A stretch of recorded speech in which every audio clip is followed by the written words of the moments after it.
Europe 1. 8h13 sur Europe 1. Votre invité ce matin, Sonia Mabrouk, c'est le secrétaire général de la CFDT. Et auteur d'un essai remarqué intitulé Du mépris à la colère. Bienvenue sur Europe 1 et bonjour Laurent Berger. Bonjour. 14e journée de mobilisation en ce jour contre la réforme des retraites avec une grande différence. Cette fois-ci, la loi a été adoptée, validée par les sages et même des décrets ont été promulgués. Dans ce contexte, à quoi sert ce rassemblement? Est-il un baroud d'honneur? C'est pas un baroud d'honneur, mais c'est deux éléments un peu importants. Le premier, c'est qu'il y a toujours une opposition très forte aux 64 ans et toujours une colère, un ressentiment dans le monde du travail. Et on va le voir avec un chiffre de mobilisation qui vont encore être conséquents aujourd'hui. Le deuxième élément, c'est qu'il y a plein de sujets qui ont été mis sur la table par le gouvernement, et notamment un sujet central depuis maintenant plusieurs mois, qui est le sujet du pouvoir d'achat, la question des conditions de travail, de l'organisation du travail, c'est le sujet de mon essai, de la question du dialogue social dans l'entreprise, et que c'est un moment aussi pour montrer notre force, et dire, voilà, sur tous ces sujets-là, il va falloir en faire un peu autrement en termes de méthode de ce qui s'est passé sur la question des retraites. Puis troisième élément, je crois quand même, il y a l'Assemblée nationale dans sa composition entière ne s'est jamais prononcée sur les 64 ans. S'il y avait possibilité de le faire le 8, ce serait quand même bienvenu. Malheureusement, je pense que c'est pas très bien parti. Vous demandez d'ailleurs qu'il y ait un vote. Vous demandez à la présidente Yaël Braun-Pivet de laisser les députés voter ce jeudi 8 juin, même si vous le savez, elle a dit à l'antenne d'Europe 1 qu'elle va actionner le fameux article 40 pour rendre irrecevable l'amendement. Oui, c'est légalement possible. C'est démocratiquement, on a un sujet quand même. Vous voyez bien que cette réforme des retraites, moi, vous me connaissez, j'ai jamais menti. Cette réforme, le décret est publié sur 64 ans. Il n'y a jamais eu de vote à l'Assemblée nationale sur ce sujet-là. Jamais. Puisque vous êtes sincère et qu'on doit l'être, on doit être objectif, si il y a eu un vote sur la motion de censure. La motion de censure, c'est autre chose que l'acceptation d'un projet de loi. La motion de censure, c'est le fait qu'on ne veut pas renverser le gouvernement. Et ça, c'est pas mon affaire, d'une certaine manière. Si l'histoire aurait été très différente, si on la réécrivait juste maintenant, s'il y avait eu un vote, ce fameux jeudi, je crois que c'était un jeudi, on saurait, le vote aurait été majoritaire, cette réforme elle s'appliquait, c'est la démocratie. Le vote aurait été minoritaire, on aurait fait autrement, on aurait mis l'ouvrage sur le métier, parce qu'il y avait une autre réforme des retraites possible. Encore une fois, il y avait un autre financement du déficit possible. Il y avait une réforme plus juste à construire dans un système des retraites. On l'avait fait, ces propositions. On les a fait, contrairement à ce qui va être martelé, ce qui est martelé depuis des mois. La CFDT a fait des contre-propositions qui n'ont jamais été entendues. Mais sachant, Laurent Berger, qu'il n'y a plus de probabilité pour que l'exécutif revienne en arrière sur cette réforme, ce devrait être quand même logiquement la dernière journée de mobilisation. Vous êtes lucide sur cela. Oui, vous me bien dites sûr. Mobilisation conséquente avec probablement une nette baisse. Parce que d'abord, c'est difficile pour de nombreux Français travailleurs d'être dans la rue. Oui, et puis parce que les travailleurs, ils savent bien que sur le sujet des retraites, avec un décret sur les 64 ans qui est publié, ça devient de plus en plus compliqué. Attendez, donc oui, dernière journée de mobilisation. On le décidera ensemble, mais probablement, évidemment, que sur le sujet purement des retraites, c'est sans doute une des dernières journées de mobilisation. Et j'ai envie de dire à ceux qui nous écoutent, raison de plus pour y aller dans les 250 cortèges. Il y a toujours autant de mobilisations, toujours autant de manifestations. Et il y aura, vous verrez, dans un certain nombre de villes, de petites villes, de provinces, autant de monde quasiment, ou en tout cas beaucoup de monde et par rapport... C'est un signal important, vous l'avez toujours relevé. C'est le signal de ce ressentiment dont je parle, de cette colère, c'est-à-dire ce sentiment de ne pas avoir été écouté, de ne pas avoir été considéré dans la façon dont on travaille, dans le fait que... Ouais, ce débat, il n'a pas porté sur le travail, il aurait dû porter sur le travail. Quel est l'élément structurant de la vie de beaucoup, de la majorité des citoyens de ce pays, et qui ont le sentiment qu'on ne parlait pas de leur travail, qu'on leur parlait de chiffres. C'est pas inintéressant les chiffres, mais si c'est pas connecté à des réalités concrètes, à un travail réel, ça ne marche pas dans la tête des gens. Ça, c'est l'erreur originelle, on va y revenir. Laurent Berger, vous me dites probablement la dernière journée sur la réforme des retraites. Malgré tout, je ne veux pas pointer ici de différence avec la CGT, mais il y en a une. Sophie Binet affirme que rien n'est écrit d'avance, que rien n'est terminé dans la lutte contre la réforme des retraites. Elle fait fausse route ? Non, mais elle est dans la ligne de son organisation. Qui n'est donc pas la même que la vôtre. Vous savez, l'intersyndicale, c'est deux choses. C'est d'abord un fonctionnement qui a été réglo entre nous jusqu'au bout. Et c'est la démonstration que quand on parle d'une seule voix sur des sujets sur lesquels on est 100% d'accord, on fait écho dans le monde du travail. Mais ce n'est pas le syndicalisme rassemblé.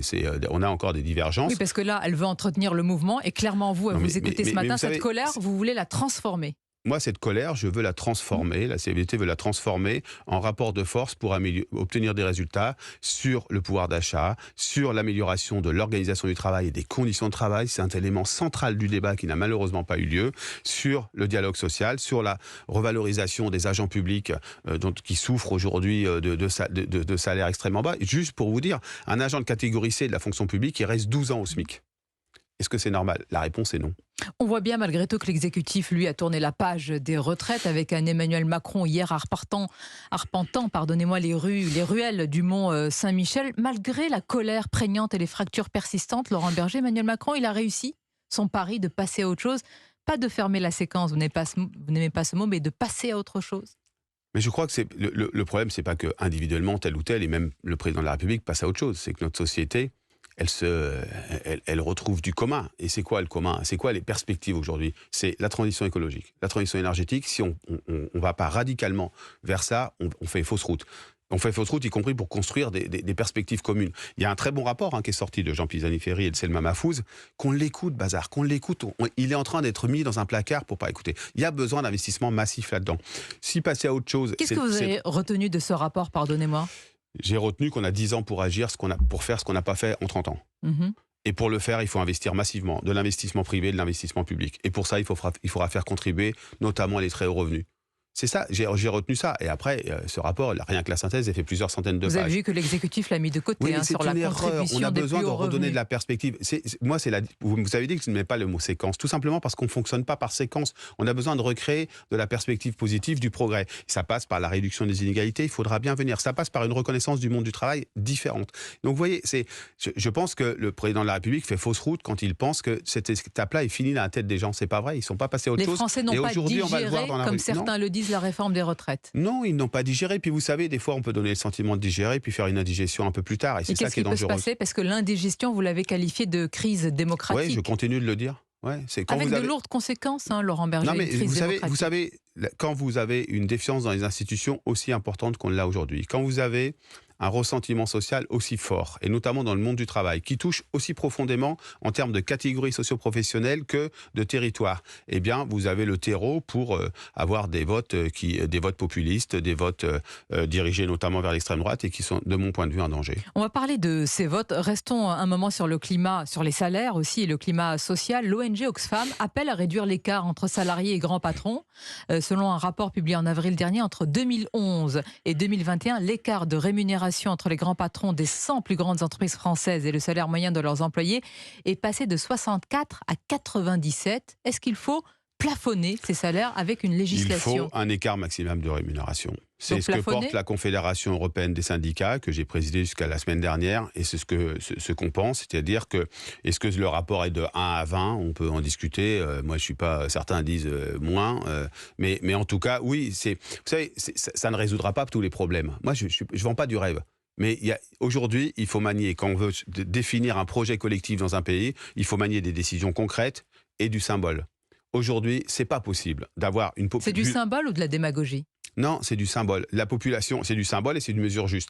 Il y a un affaiblissement des bas salaires. On a un problème bas salaire dans notre pays. Il y a des gens qui restent longtemps au SMIC, malgré le développement de leurs compétences, de leurs qualifications, etc. Et on a des très hautes rémunérations des entreprises qui explosent. C'est pas possible, en fait. Il faut un maximum d'écart.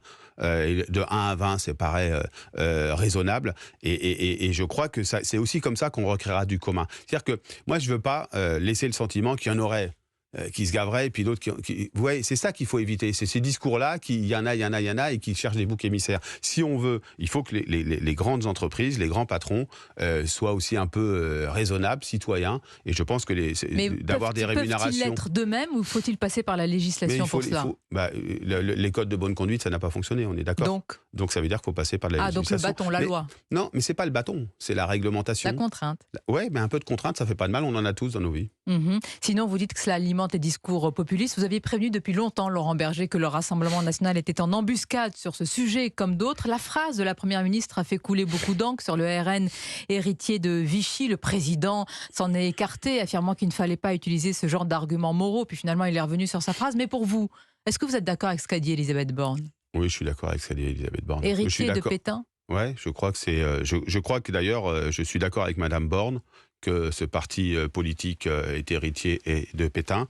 Et je suis complètement convaincu qu'il faut lutter contre la montée de ce parti en agissant sur les causes sociales, qui est le ressentiment et le sentiment de relégation d'une partie de la population. Il ne fait qu'augmenter. Et de Chez les l'autre côté, travailleurs en également. portant des sujets, y compris sur la question morale, même si le terme mériterait d'être développé. Il ne fait que monter, tout simplement parce qu'on ne répond pas aux préoccupations sociales. Et que ça donne le sentiment qu'il n'y a pas de perspective par ailleurs. Vous savez, on est dans une période Pardonnez-moi, c'est un aveu extrêmement... d'échec de votre part aussi. Ça fait 11 ans que vous êtes à la tête de la CFDT. Vous me dites qu'il ne fait qu'augmenter, vous savez, moi, je pas aux peux questions travailler, sociales. je peux cultiver, mais ce qui est sûr, c'est qu'à chaque fois qu'il y a de la présence syndicale, chaque fois qu'il y a de la CFDT, le Rassemblement national est moins fort. Vous pouvez regarder nos zones d'implantation. On a publié nos chiffres hier. On a fait plus d'adhérents en 2022 et surtout en 2023, on a 43 000 personnes en plus qui ont rejoint la CFDT. Je crois que rien que le chiffre 43 000, c'est plus que certains politiques, le nombre d'adhérents de certains partis politiques. Aujourd'hui, on a à peu près, sans doute, autour de 650 000 adhérents. On en avait 612 000 fin 2022 et vous voyez bien qu'on augmente. Donc, et à chaque fois, on le fait en étant très ferme sur nos valeurs, nos ambitions et nos pratiques. C'est-à-dire que la démocratie, c'est pas simplement que des idées, c'est aussi de la pratique démocratique. Et c'est ça qui pêche aujourd'hui. Alors justement, vous en parlez dans votre livre, Laurent Berger, un essai intitulé « Du mépris à la colère ». Tout d'abord sur le titre. Alors on vous connaissait au départ, c'est vrai, calme, et puis la colère vous a rapidement habité. Non, je suis pas en colère, je parle du monde du travail. Je suis toujours calme. Vous n'êtes pas un homme en colère ? Je suis préoccupé, je suis en colère, je suis indigné d'un certain nombre d'injustices et d'inégalités. Je suis indigné parfois de la non-reconnaissance du travail, mais je ne suis pas en colère au sens où je veux que ce soit une colère prospère, dans ce cas fructueuse. Ce que je décris dans ce livre, c'est que le travail est pris en otage entre deux visions binaires. Une vision purement productive et économique du travail, alors que c'est une réalité sociale, le travail, et de l'autre côté, une vision du travail qui serait une vision misérabiliste. Portée par une certaine gauche et ses œillères qui lui ont éloigné du monde du travail. Mais quelle est cette gauche ? Parce qu'aujourd'hui, pour être lucide, il y a deux gauches. Une gauche qui se présente comme étant anti-NUPES, une gauche de responsabilité, la gauche pour la définir Cazeneuve, et puis la gauche Jean-Luc Mélenchon. Quelle est votre gauche à vous ? Moi, j'ai pas de gauche, moi. Moi, je suis un syndicaliste. Et vous le savez, je m'engagerai pas en politique. Moi, j'ai juste, mais vous avez bien le cœur quelque sentiment. Part, non ? Le cœur est-il la gauche ? Ce que j'explique dans ce livre, c'est qu'il faut que la gauche redevienne une gauche travailliste, c'est-à-dire qui part du monde du travail. Et que, quelles que soient les deux gauches que vous décrivez, je sais pas s'il faut dire ça comme ça, quelles que soient ces gauches, elles ont du mal à parler du travail autrement qu'en vision misérabiliste ou autrement qu'en vision aussi purement productive. Et le travail, c'est autre chose. Eh bien, en reparlant en ayant plus dans ces troupes d'ouvriers. Oui, il faut des porte-voix, c'est à eux de les définir. À moins de 2 semaines de votre départ de la tête de la CFDT, que voulez-vous qu'on retienne de vous, Laurent Berger ? De moi, pas grand-chose. J'en ai pas grand-chose à faire de la CFDT, qu'elle est devenue la première organisation syndicale de ce pays, qu'elle s'est ancrée dans le débat public. Elle a jamais manié ni la démagogie, ni l'irrespect, mais qu'on a dit ce qu'on avait à dire. Avec quelle politique vous vous êtes le plus entendu ? Ça mériterait du temps, ça. On est presque à la fin de l'interview. Ça dépend, il y en a de tous bords. Je vous donne quelques minutes avec Dimitri. Il y en a de tous bords. Le plus ? Je ne saurais pas le dire, en fait. Vous savez, vous faites de leur langue de bois. Non, je vous assure, je suis resté assez en dehors, hormis ma fonction qui m'a amené à les rencontrer. Je ne les ai jamais rencontrés à l'extérieur. Je vais vous faciliter la tâche. Mais vous savez... Celui avec lequel vous êtes le moins entendu. Il est peut-être au sommet de l'État ? Non, moi, j'ai pas voulu rentrer dans cette personnalisation. On a deux conceptions différentes, et de la démocratie sociale, la place des corps intermédiaires, et de ce dont a besoin une société avec des parcours de vie qui sont différents d'un citoyen à l'autre, et qu'il faut des logiques d'accompagnement et un peu de soutien, et pas simplement des logiques de on te met un coup de pied au derrière. Mais moi, j'ai pas voulu personnaliser. Vous savez, je vais faire autre chose. Oui, justement. C'est probablement notre dernier entretien ici sur Europe 1. Si dans quelques mois, peut-être même à la rentrée prochaine, je vous recevais, je dirais bonjour, monsieur Laurent Berger. Quelle fonction, quel statut pour vous présenter ? Vous verrez en septembre, parce que je crois que je ne dévoilerai pas grand-chose avant septembre. Merci en tous les cas. Ce que vous dévoilez, c'est votre livre et vos idées, vos valeurs, comme vous dites depuis longtemps, intitulé « Du mépris à la colère ». Merci Laurent Berger. Merci.